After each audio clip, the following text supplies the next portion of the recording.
saya Kakak Salma Yanuar, NPM 2021911136 dari Pendidikan Jasmani. Di sini saya akan mencoba menerangkan pengertian belajar, tujuan belajar, dan manfaat belajar, dan pengertian belajar menurut para ahli. Di sini saya akan mencoba menerangkan dari pengertian belajar dulu. Apa sih yang dimaksud dengan belajar? Belajar adalah proses atau usaha yang dilakukan tiap individu untuk memperoleh suatu perubahan tingkah laku, baik dalam bentuk pengetahuan, keterampilan, maupun sikap, dan nilai yang positif sebagai pengalaman untuk mendapatkan sejumlah kesan dari bahan yang telah dipelajari. Kegiatan belajar tersebut dapat dilakukan di sekolah, di rumah, dan maupun di mana saja. Belajar merupakan tindakan dan perilaku siswa yang kompleks sebagai tindakan, maka belajar hanya dialami oleh siswa sendiri dan akan menjadi penentu terjadi atau tidak terjadinya proses belajar. Dan sekarang adalah tujuan dari belajar adalah yang pertama untuk mendapatkan pengetahuan, dan yang kedua penanaman konsep dan keterampilan, dan yang terakhir adalah pembentukan sikap. Sekarang saya akan mencoba menjelaskan dari manfaat belajar. Apa sih manfaatnya dari belajar? 1. Meningkatkan kemampuan dan pengetahuan. 2. Meningkatkan kepercayaan diri. Dan yang ketiga, dapat melihat sesuatu dari sudut pandang orang lain. Yang keempat, memperluas wawasan. Yang kelima, merubah pola pikir kita menjadi lebih baik. Yang keenam, meningkatkan daya kompetensi dan peluang untuk mengembangkan diri. Dan yang ketujuh, menjadi manusia yang lebih baik. Dan yang kedelapan, berguna untuk bertahan hidup. Yang kesembilan, berguna untuk meningkatkan taraf hidup dan kesejahteraan.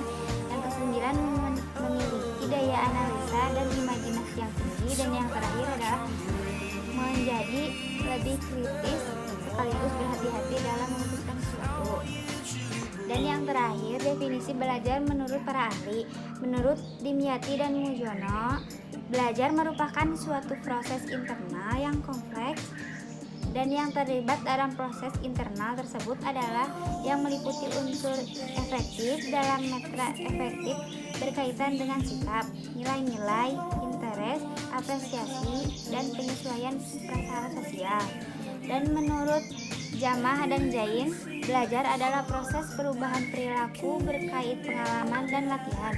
Artinya, tujuan kegiatan adalah perubahan tingkah laku, baik yang menyangkut pengetahuan, keterampilan, maupun sikap, bahkan meliputi segenap aspek organisme atau pribadi.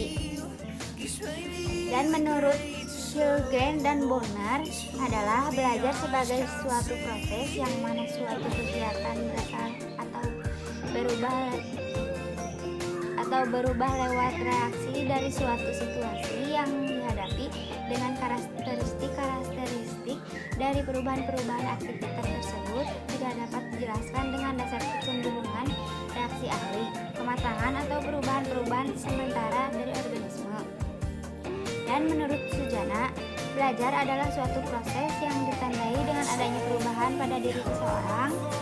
Perubahan hasil proses belajar dapat ditentukan dalam berbagai bentuk seperti penambahan pengetahuan, pemahaman sikap, dan tingkah laku, kecakapan, kebiasaan, serta perubahan aspek-aspek lain yang ada pada individu-individu belajar.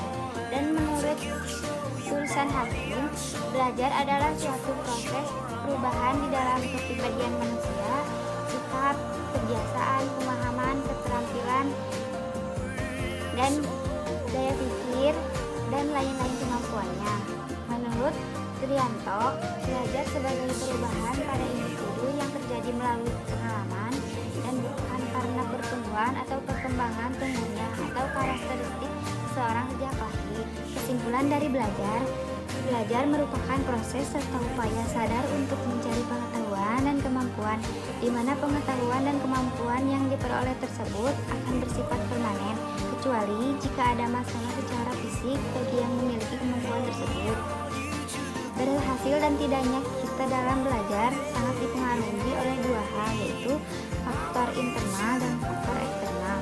Hal lain yang menunjang kesuksesan belajar adalah motivasi atau dorongan yang diberikan kepada anak. Sepertinya cukup sekian bagian-bagian dari belajar. Mohon maaf bila ada kesalahan karena saya juga masih tahap proses belajar. Assalamualaikum warahmatullahi wabarakatuh.